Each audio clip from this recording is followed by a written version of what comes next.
নমস্কাৰ বন্ধু বান্ধৱীসকল, আপোনালোকক মোৰ চেনেললৈ স্বাগতম জনাইছোঁ। বন্ধু বান্ধৱীসকল, 2021 চনত কেলেণ্ডাৰ কোন দিশত ৰাখিব আৰু কেনেধৰণৰ কেলেণ্ডাৰ লগাব নালাগে তাৰেই দুটামান কথা লৈ আপোনালোকৰ ওচৰত উপস্থিত হৈছোঁ। সেয়েহে বন্ধু বান্ধৱীসকল, যিসকল লোকে এতিয়াও মোৰ চেনেলটো ছাবস্ক্ৰাইব কৰা নাই তেনেহ'লে সোনকালে ছাবস্ক্ৰাইব কৰি দিয়ে যেন, আৰু লগতে থকা বেল বুটানটো টিপি দিব যাতে মোৰ নতুন নতুন ভিডিঅ'সমূহ আপোনালোকে ন'টিফিকেশ্যনৰ দ্বাৰা পাই গৈ থাকে। তেন্তে আহক বন্ধুসকল, আমি ভিডিঅ'টো আৰম্ভ কৰোঁ। বন্ধু বান্ধৱীসকল, নতুন বছৰটি অহাৰ লগে লগে আমি সকলোৱে নতুন কেলেণ্ডাৰ ঘৰলৈ আনো, কিন্তু এই কেলেণ্ডাৰ ৰখাৰ সঠিক দিশ আছে।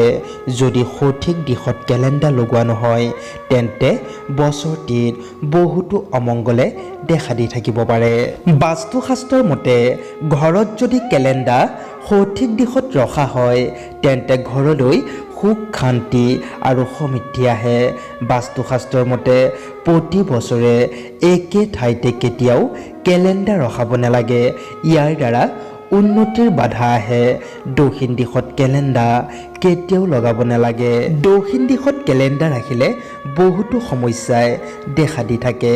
কেলেণ্ডাৰ ৰখা উত্তম দিশকেইটা হৈছে পূব দিশ, পশ্চিম দিশ আৰু উত্তৰ দিশ। এইকেইটা দিশত কেলেণ্ডাৰ ৰখাটো অত্যন্ত মংগল বুলি কোৱা হয় আৰু ঘৰত ইতিবাচক শক্তিৰ সঞ্চাৰ হয়। এতিয়া জানো আহক কেনেধৰণৰ কেলেণ্ডাৰ ঘৰত লগোৱাটো উচিত নহয়।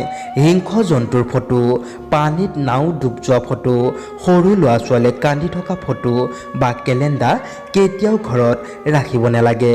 ইয়াৰ ফলত অশুভ শক্তিৰ প্ৰভাৱ পৰে। আজিলৈ ইমানেই, ধন্যবাদ।